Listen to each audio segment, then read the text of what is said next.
Blessed day everyone. So, muna siya akong buhaton pag mag-braid ko sa akong hair. Anang full braid jud sa akong hair. So, nani nga style na ako ni siyang gipaktisan kay para if ganahan ko mag-style-style sa akong buhok, makabalor ako. And ako rin magbat-baat. So, wala na problem. Wala na hasol. Wala na kuskus balongos. Ano siya guys. So, the more nga taas imong buhok, the more di siya laylay ang pag-braid sa imong hair. So, using this video na pwede mo makat on saan siya pag-braid ang imong hair. So, as you can see, so, kailangan ka mag-start or tulo ka buhok sa taas. And then, balik-balik na siya. Kuha-kuha ka sa sikap kilid. Ikuan siya, uban siya dari sa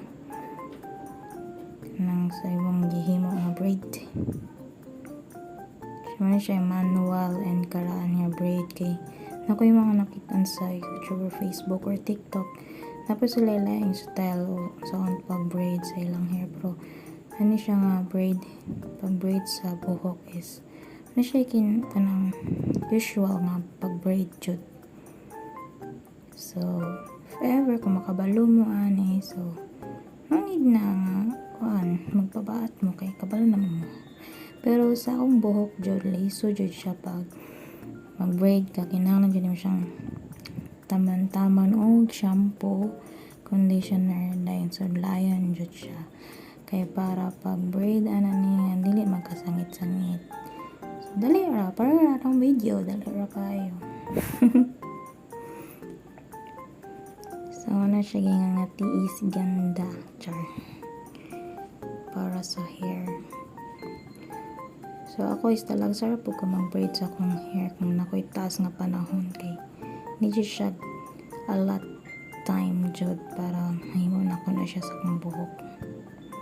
Pero so far, dali ra man siya para na ako. Ambot kung sa uban, dali ra ba nila.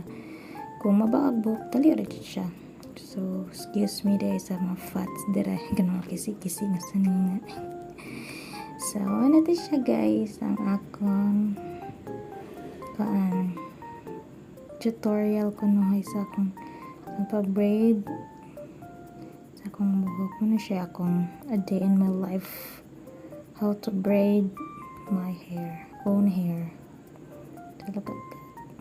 So, napa siya ikuan. Highlights nga brown. Sure.